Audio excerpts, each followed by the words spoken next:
Hey, what's up traders? The watch list video here for Thursday, July 22nd, showing you the SPY here. After that bounce down, and I talked about SPY holding the 50-day. I know this is the 60, but it's very close to the 50. Again, I keep it on 60s for my 5-minute charts, and most of you know why, right? Anyway, a really nice bounce again, 2 big days up. I think the Dow is up like 280 something today. A couple highlights, and then I'll get into the watch list for tomorrow. Let's go to LEXX, which when you look at the daily, you say, oh man, longs got killed. But not when you're a day trader and you take them when they're A+ setup. So hats off. Hold on, I've got extended hours on there again.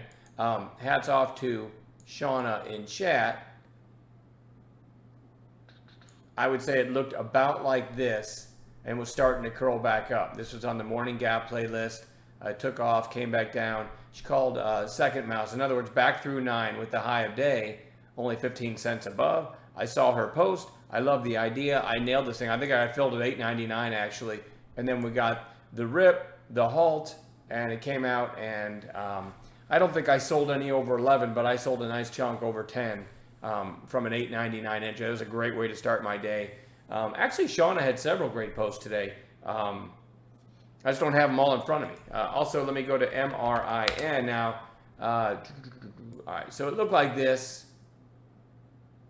And this candle was starting up.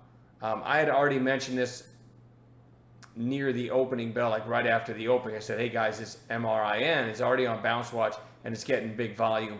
Keep a close eye on it. And then Wayne posted the volume spike, and it was probably about 8:30. I called it Tokyo anywhere below the high of day.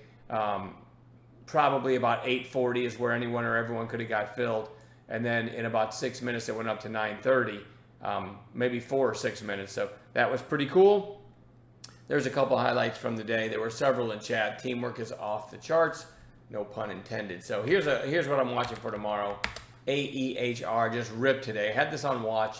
I don't think I ever traded it, which is embarrassing because now in after hours, by the way, it actually broke 9. It's trading at 825 right now in after hours. It's certainly extended, but I'm a day trader. I'm going to keep an eye on it.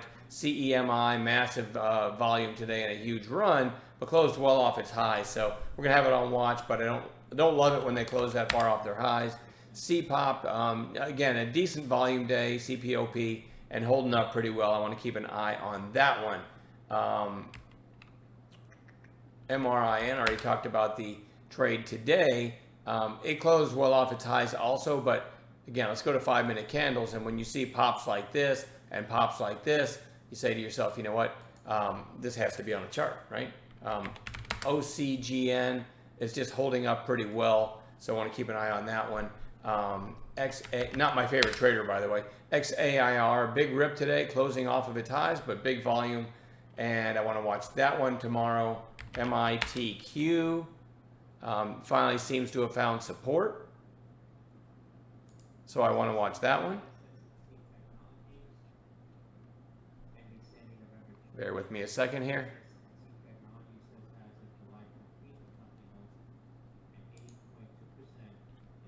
All right, so that's MITQ. Definitely want to keep an eye on that one. OXBR had the gap up the other day and then put in a lower high right around the whole number 4 and is curling back up. So I really do like this over 4. I think Alan pointed this out today in chat. And when I saw it, I certainly said to myself, that daily is interesting. So I put it in my notes, and hence it's on the overnight watch list. CIDM, generally not a big mover on any given day, but pretty strong. That popped the other day to 165. It's put in a lower high at 162 today. You can kind of draw a trend line there. It's kind of close to a potential breakout. So let's keep our eyes on Cinedigm and a couple more. SQBG, which is a recent high flyer. I'll hover over this. It ran from 872 to 2525 and almost round tripped, but it had news in after hours, so it's kind of my top watch for tomorrow. Right now it's trading at 14. I actually kind of like the after hours second mouse through 14, but I don't know that I want to take a trade while I'm making a video, so I probably just watch it run without me. Anyway, this will probably be gapping in the morning. They did have a headline. It's a recent high flyer. It's a small float, so it's my top watch going into tomorrow as a morning gap play. And then Another gapper would be EYES, which closed at 432. Not a pretty daily chart, but it's trading around $5 right now and after hours gapping up also. So that's it. I'm going to leave it at that, and we'll see you guys in the chat room in the morning.